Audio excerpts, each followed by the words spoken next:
정확히는 2019년 12월에 해외에서 보도되기 시작했죠. 우한 바이러스.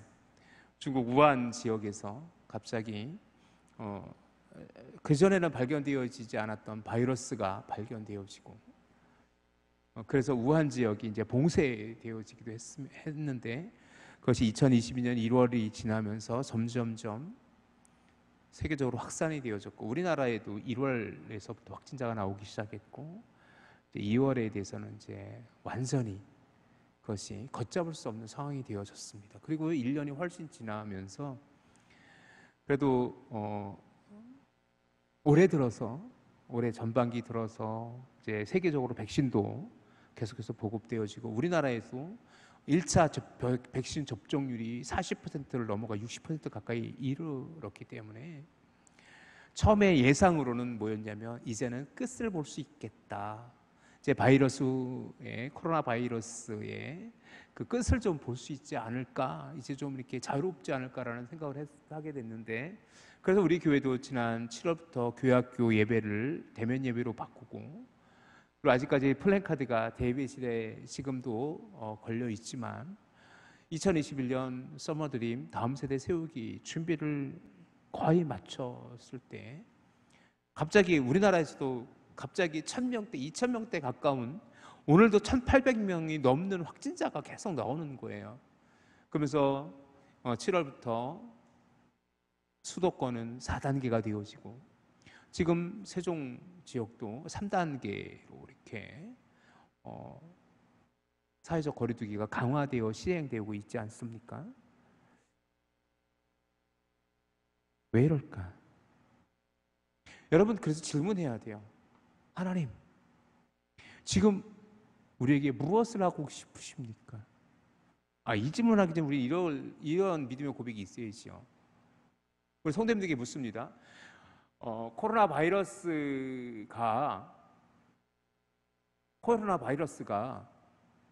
우리 믿음과는 하나님과는 상관없이 그렇게 퍼지고 있는 거예요? 그러면 우리 성도님들에게 묻습니다. 코로나 바이러스조차도 하나님의 권위 아래에 있습니까? 하나님께서 코로나 바이러스를 컨트롤하실 수 없으신 분인가요? 그렇진 않단 말이에요. 그러면 우리는 물어야죠. 하나님, why?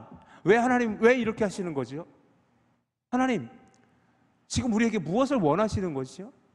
하나님, 지금 우리는 어떻게 해야 되지요? 라고 물어야 되지 않습니까? 질문해야 돼요. 그리고 그 속에서 우리는 어떻게 살아가야 되는지 답을 찾아가야 되지 않겠습니까?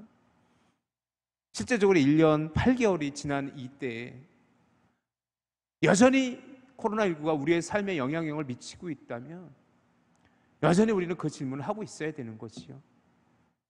그래서 저는 오늘부터 이 학개서라는 이 예언서의 말씀을 가지고 여러분과 함께 하나님의 뜻을 찾고자 합니다.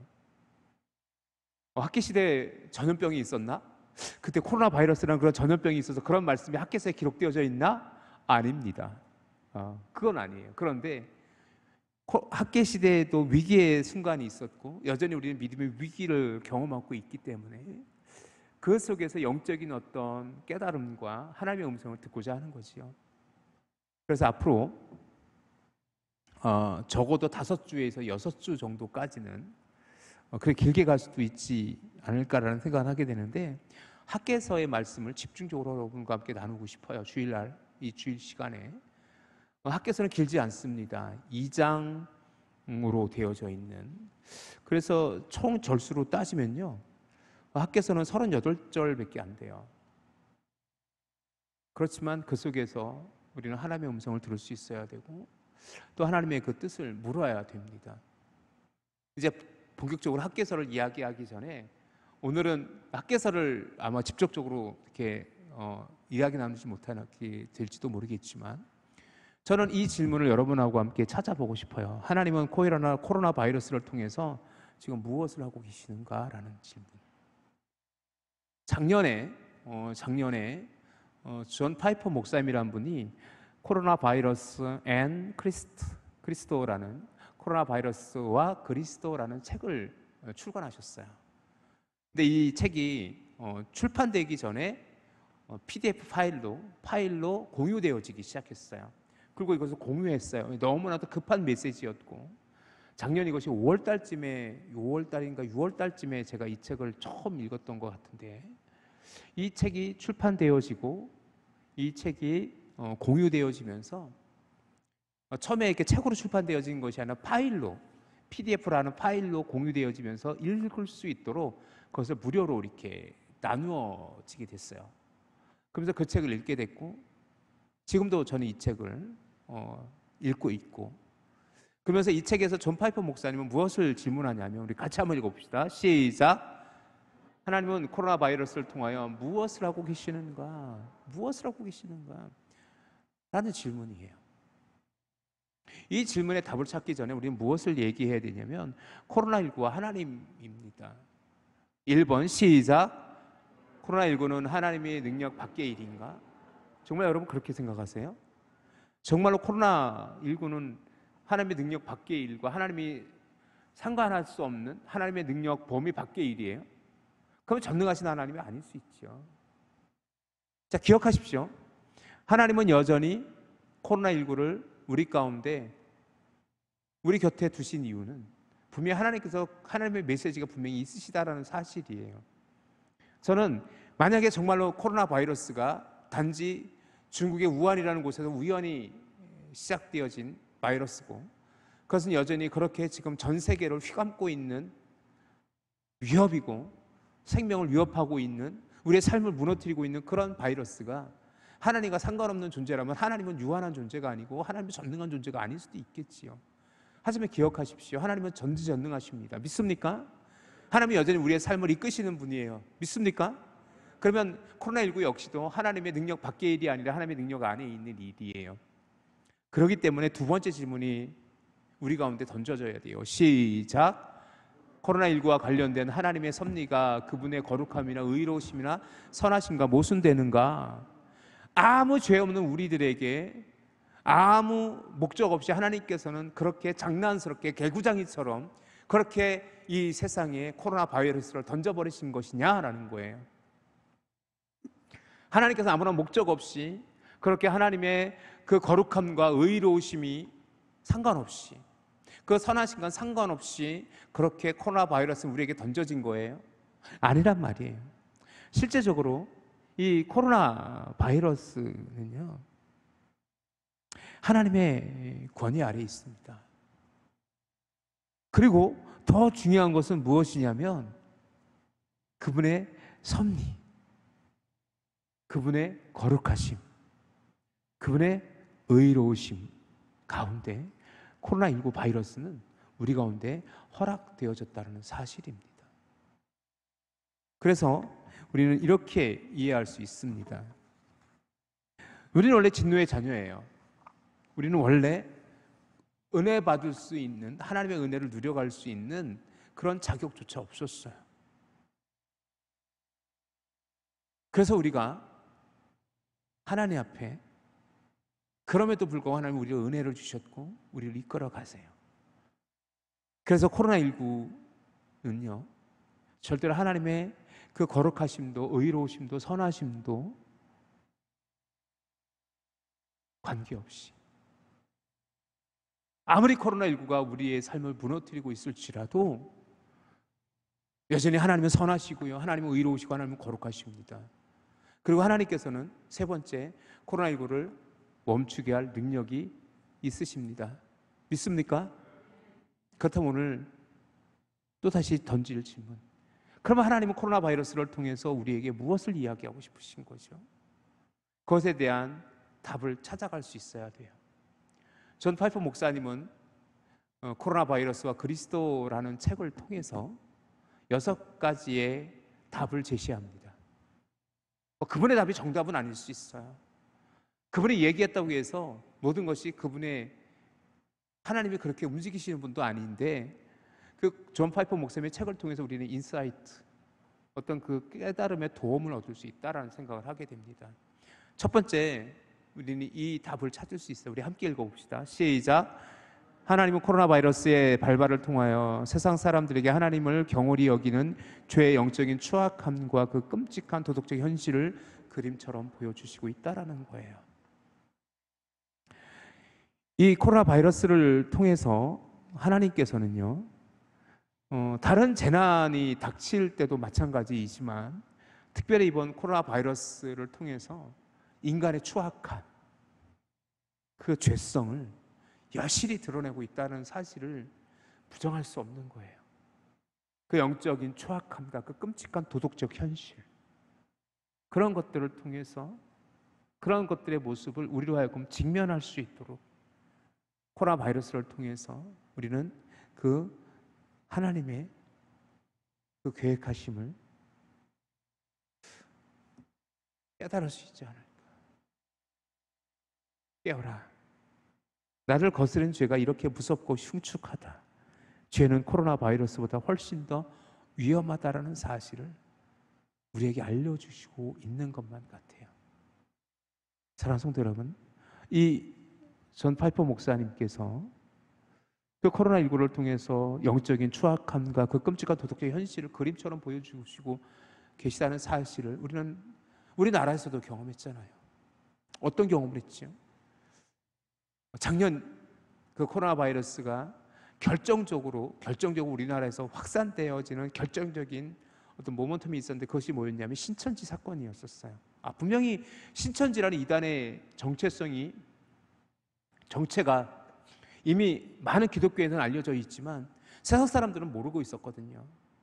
그런데 신천지라는 이만이라는 존재들 이 세상에 폭로해버린 사건이 코로나19였었어요. 아이러니하게도 세상 사람들에게 교회는 다 똑같은 교회이지 라고 도매금으로 넘어가기도 했었는데 그 신천지에서 일어난 코로나 확산으로 인해서 또 세상 사람들에게 그 이단의 정체를 드러내기도 했었던 사실들, 이것을 또 이야기하는 것뿐만이 아니라 그 이전에 우리의 그 무분별한 삶, 때로 도덕적이지 못한 부도덕적인 삶들을 코로나19 바이러스는 우리에게 또 여실히 그림처럼 보여주고 있지 않았습니까? 사랑하는 성도 여러분, 분명히 하나님께서는 이 코로나 바이러스를 통해서 우리에게 아무것도 말씀하고 계시지 않는 것이 아니라 우리가 귀가 어둡고 눈이 어두워서 하나님의 말씀을 듣지 못하고 하나님께서 행하신 일을 보지 못했을 뿐이라는 사실이에요. 기억하십시오. 하나님은 우연히 어떤 일을 행하시는 분이 아니에요. 아무 목적 없이 행하시는 분이 아니에요. 자, 두 번째는 뭐냐면 우리 함께 읽어봅시다. 시작. 하나님은 때로 하나님을 거부하고 죄에 빠져 살아가는 사람들에게 특별한 심판을 내리신다라는 거예요. 여기서 오해하지 마십시오. 그럼 코로나19 걸리면 하나님이 특별한 심판하시는 거야? 그렇게 단편적으로 보지 마시고 코로나19를 통해서 하나님께서는 분명히 이 세상을 책망하고 계시다는 사실을 부인할 수 없다라는 것입니다. 자, 우리 히브리서 12장 6절 한번 읽어봅시다. 시작. 주께서 그 사랑하는 자를 징계하시고 그의 받으시는 아들마다 채찍질 하심이니라 하였으니 라고 했듯이 무엇입니까? 하나님께서 우리를 사랑하시다라는 거예요. 분명히 코로나19는 징계일 수 있어요. 채찍일 수 있어요. 하지만 그것을 우리가 온전히 깨닫게 되어진다면 우리는 뭐예요? 하나님의 은혜의 자리까지 나아갈 수 있다는 사실입니다. 그래서 우리는 다시금 주님 앞에 나가야 되고요, 진지하게 무릎 꿇어야 돼요. 하나님은 여전히 우리를 사랑하고 계십니다. 그렇기 때문에 하나님, 코로나 바이러스가 하나님의 심판이라는 것을, 하나님의 책망이라는 것을 깨닫게 하여 주옵시고 회개케 하여 주옵소서 라고 기도할 수 있으셔야 돼요. 베드로전서 4장 17절 18절에 하나님의 집에서 심판을 시작하실 때가 되었나니 만일 우리에게 먼저 하면 하나님의 복음을 순종하지 아니하는 자들의 그 마지막은 어떠하며 또 의인이 겨우 구원을 받으면 경건하지 아니한 자의 죄인은 어디에 서리요? 라고 하면서 베드로는 이곳에서 말씀하고 있습니다. 하나님의 집에 대해 심판의 징벌은요, 그 심판의 징벌로 끝나는 것이 아니라 깨달음의 정화의 목적이라는 단어를 써요. 이 존 파이퍼 목사님은 정화의 목적이라는 단어를 쓰는데 우리를 깨끗하게 하기 위하십니다라는 거예요. 그것은 반대로 뭐냐면 우리로 하여금 하나님의 은혜를 깨닫고 그것이 우리에게 특별한 심판이었음을 알게 하시기 위함이라는 거예요. 그래서 세 번째 답을 찾아가 볼 수 있죠. 시작. 그리스도의 재림을 대비하라는 하나님의 경종이다라는 거예요. 경고의 메시지다라는 거예요. 하나님께서는 끊임없이 우리에게 말씀하십니다. 때로 부족한 종의 입술을 통해서 이 단에서 선포되어지는 메시지를 여러분에게 말씀하시고요. 여러분의 삶에서 만나는 수없이 많은 일들이 그저 무의미한 우연히 일어나는 일이 아니라 하나님께서 우리에게 깨닫게 하시기 위한 메시지가 포함된 일들이 있다라는 사실을 여러분이 기억하셔야 돼요. 그래서 예민하게 주의 음성을 들을 수 있으셔야 돼요. 그러므로 깨어 있으라. 집주인이 언제 오는지 너희가 알지 못함이라. 그가 호련히 와서 너희의 자는 것을 보지 않도록 하라. 자지 말아라. 깨어 있으라라는 거예요.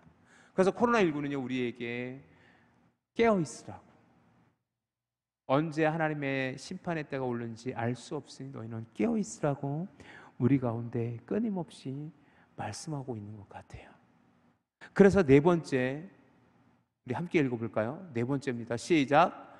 우리 모두 회개하고 그리스도의 무한한 가치에 비추어 삶을 재정렬하라는 하나님의 우레와 같은 신호다. 무엇이? 코로나19가.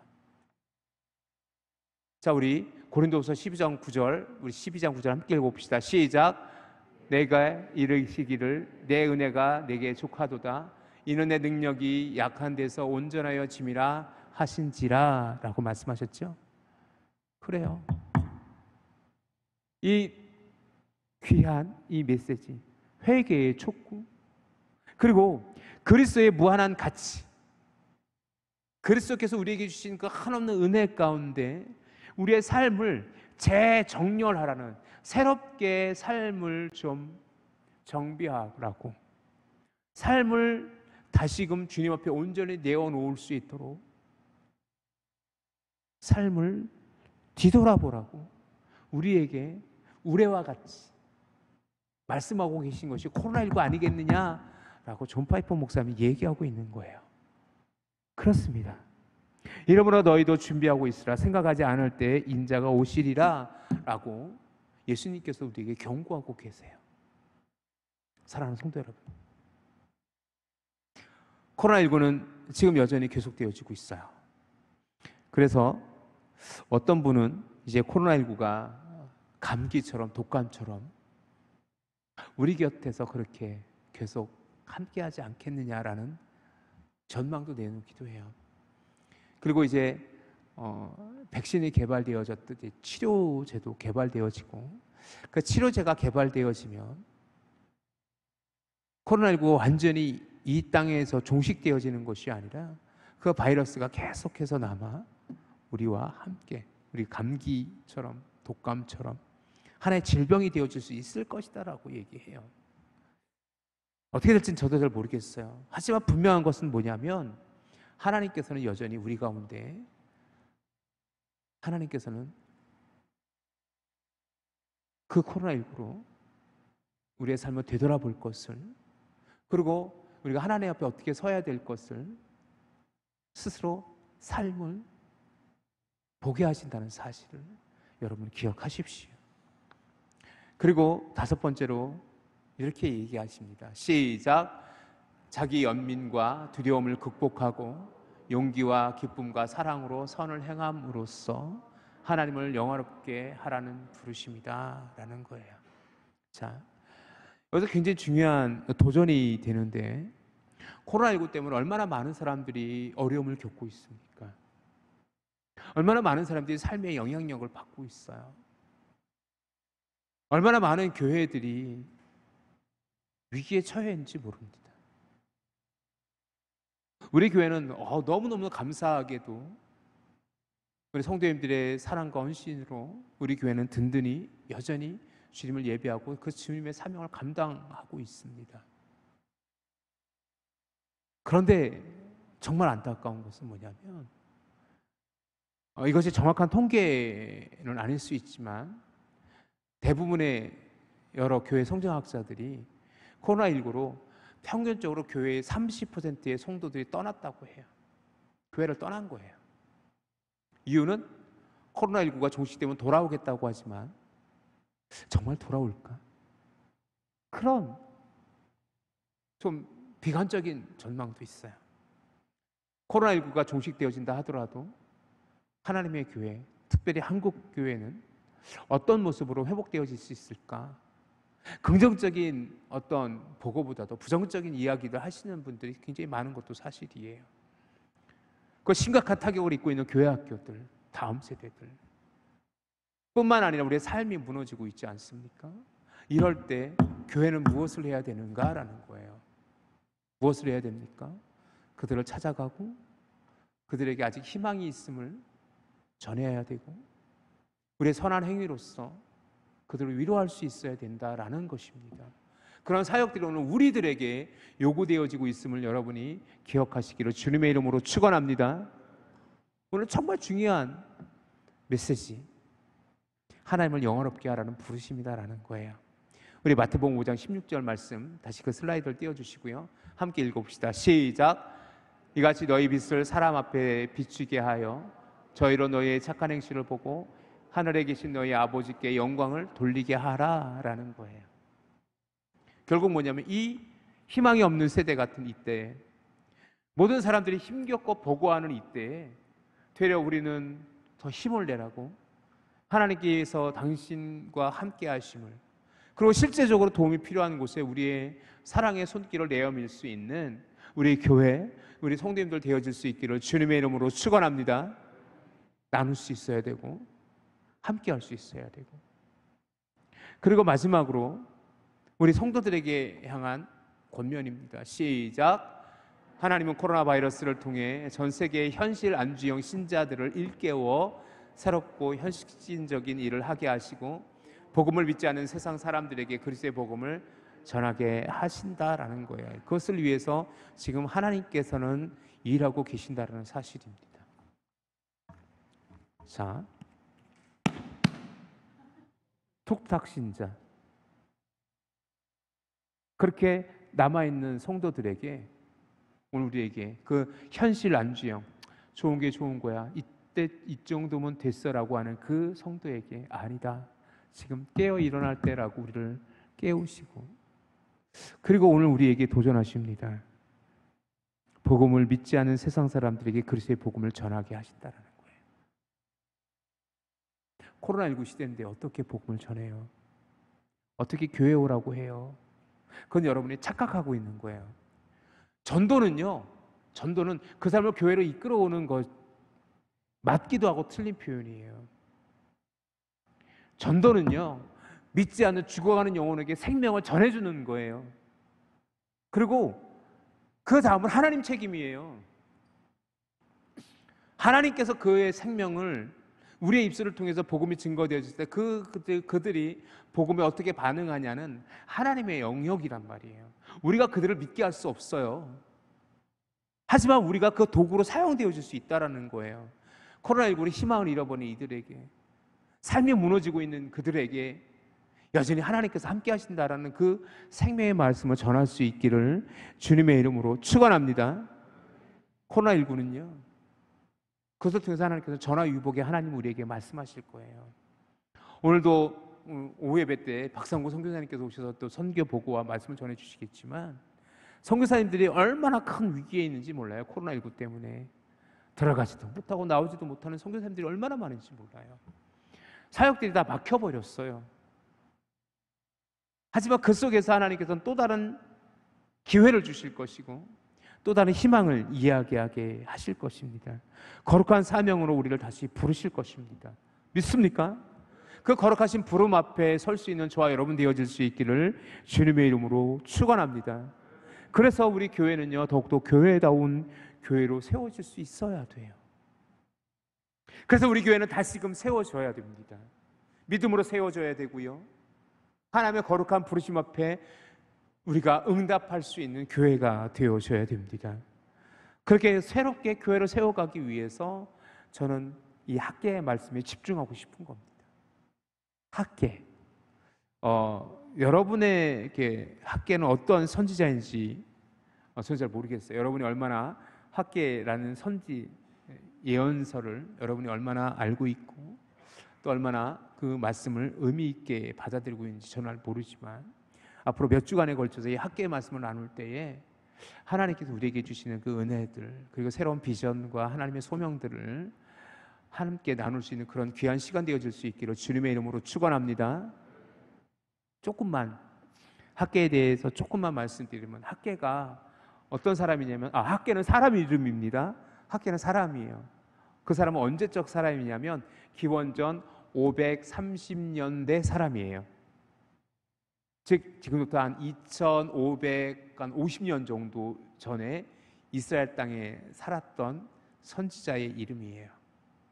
그때 이스라엘 백성들은 어떤 상황에 있었냐면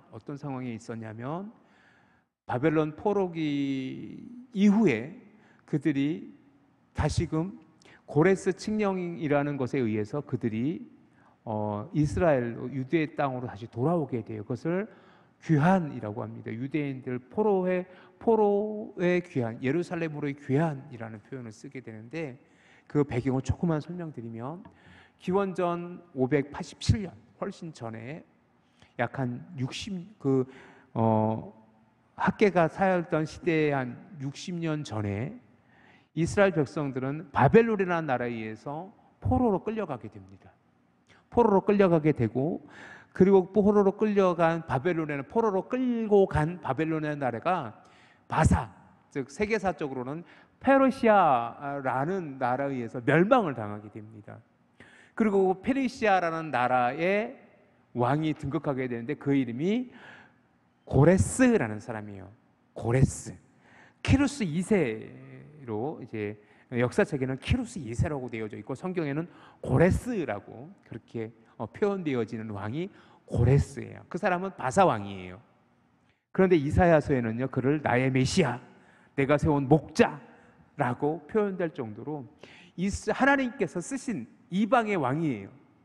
근데 그 고레스라는 사람이 어떤 일을 하게 되냐면 바사 페르시아 그 당시 기원전 500여 년 전경에 그 페르시아에는요 수없이 많은 작은 민족들을 지배하고 있었어요. 그리고 이미 바벨론을 무너뜨리면서 바벨론이 점령했던 많은 나라들을 복속했어요. 그러니까 지배하고 있는 거예요. 그런데 이 고레스라는 왕이 일어나서 이렇게 이야기합니다. 내가 지배하고 있는 모든 여러 나라의 민족들의 전통과 관습과 종교를 나는 인정한다 라고. 그리고 너희는 돌아가서 너의 섬기는 신을 섬겨라라고. 그것을 고레스 칙령이라고 하는데 지금도 대형박물관에 가면 이 고레스 실린더라고 쿠리스 실린더라는 것이 존재합니다. 이것이 사진에서 보여드리는 것이 바로 고레스 칙령이 적혀있는 고레스 실린더라는 거예요. 여기에 그 실린더 이렇게 통인데 이게 거기에 글이 있는 거예요. 고대 글자가 있는 건데 이렇게 번역되어집니다. 본인은 고레스는 제국에 속한 여러 나라들의 전통과 관습과 종교를 존중할 것임을 선언하는 바이다. 오늘 모든 사람은 종교 선택의 자유가 있음을 천명하는 바이다 라고 써 있어요. 그리고 고레스는 이스라엘 그 당시 바사 왕 그 당시 페르시아 지역에 포로로 끌려와 있던 옛날 바벨론 지역에 포로로 끌려왔던 그 이스라엘 사람들, 유대 사람들을 돌려보내줘요. 그래서 그걸 귀환이라고 해요. 유대인의 귀환. 그들이 귀환한 게 BC 538년이었었어요. 근데 538년에 귀환한 그들에게 요구되어지는 하나님의 부르심이 있었어요. 그것은 무엇이냐면 예루살렘 성전의 재건이었었어요. 이미 기원전 587년 그때 무너진 그 예루살렘의 성전을 너희가 다시 재건하라, 다시 지어라라는 명령이에요. 그런데 오늘 1절 말씀 한번 가보시겠습니까? 이제 오늘 1절 말씀을 가보면 학개서를 읽을 때는요 날짜가 많이 나옵니다. 날짜가 많이 나오는데 그 날짜들도 여러분이 좀 이렇게 잘 기억하셔야 돼요. 자, 1절 한번 읽어볼게요. 1절 시작.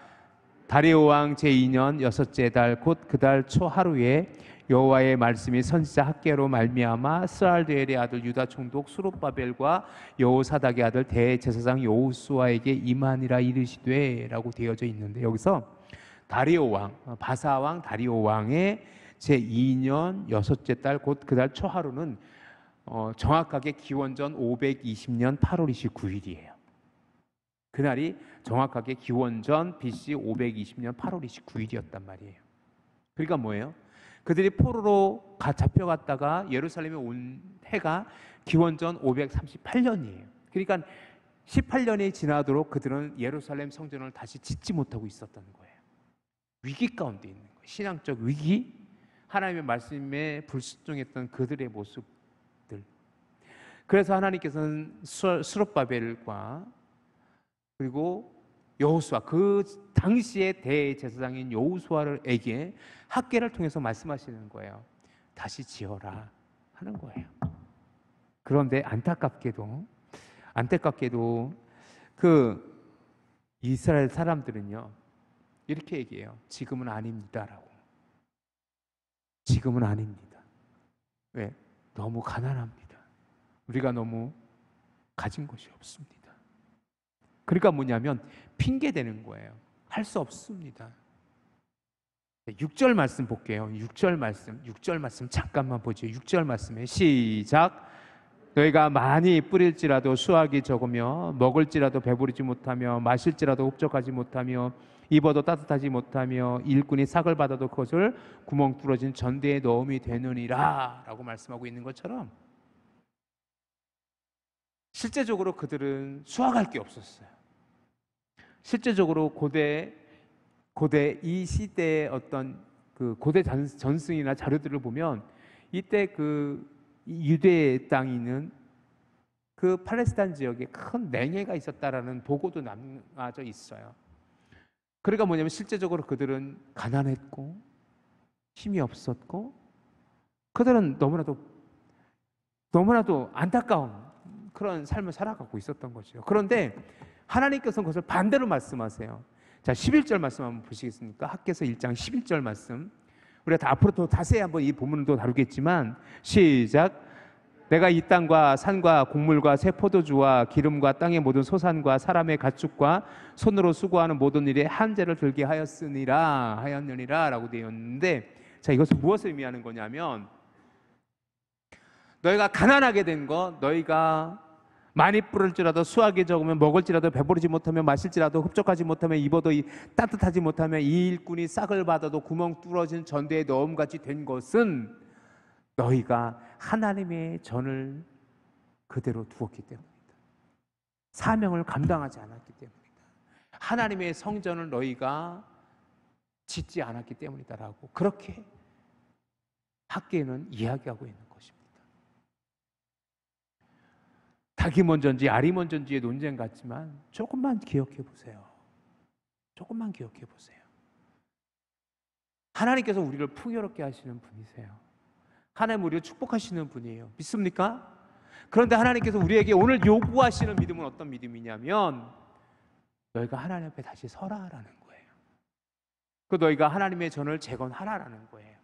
그리고 오늘 우리 코로나19 시대를 살아가는 우리들에게 이 학개의 메시지가 너무나도 중요한 것은 뭐냐면 우리의 믿음의 성전을 재건해야 될 우리의 믿음의 사명이 있다라는 거예요.